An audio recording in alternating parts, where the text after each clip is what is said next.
have seen my previous video and it was a very amazing experiment. So here today we are back with another experiment which states about the particles are having attraction towards each other.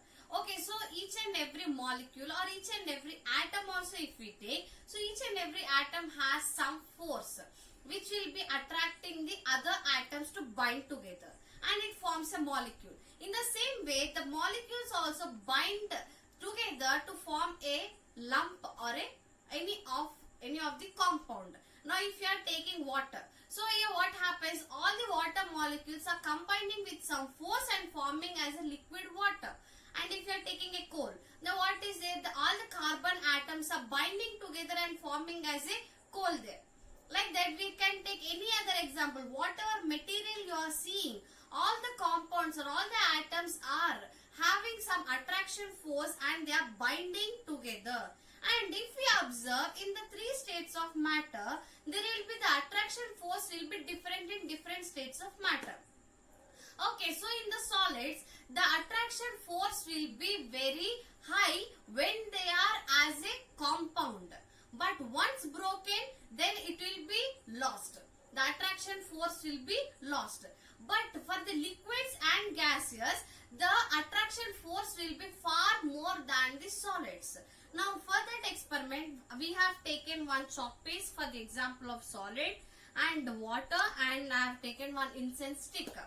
Okay, so which the smoke will be representing the gaseous.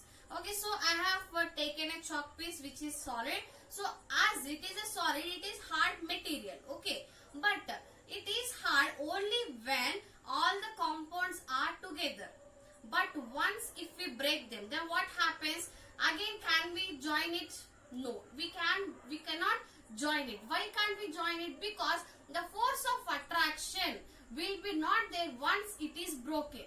We can take for any of the metal. If we once breaking an iron nail or any of the chalk, scale, anything you might have taken it, once you break it, you can't rejoin it in normal way. You can follow any other process and you can join it. Whereas for metals, you can heat them and you can attach them. Whether if it is like scale or anything, that also you can melt it and you can make a new scale. Even for the chalk piece, what you have to do, you have to powder both the pieces and then you have to make a new chalk. So these all process is needed. But whereas for liquids and gases, that process is not needed. So let us see how. So I have taken an empty glass and a filled glass. Now I am pouring water from this glass to this glass. Okay, while pouring, I am trying to cut the flow of the water. So is the flow of the water cut? No. The flow of the water is continuing even when I am trying to cut the flow of the water. So why the flow of the water is continuing then? It is all because the force of attraction which is holding them together. So in the liquids, the force of attraction will be there. But whereas in the solids, what happens once it is broken, it will be as a chemical change.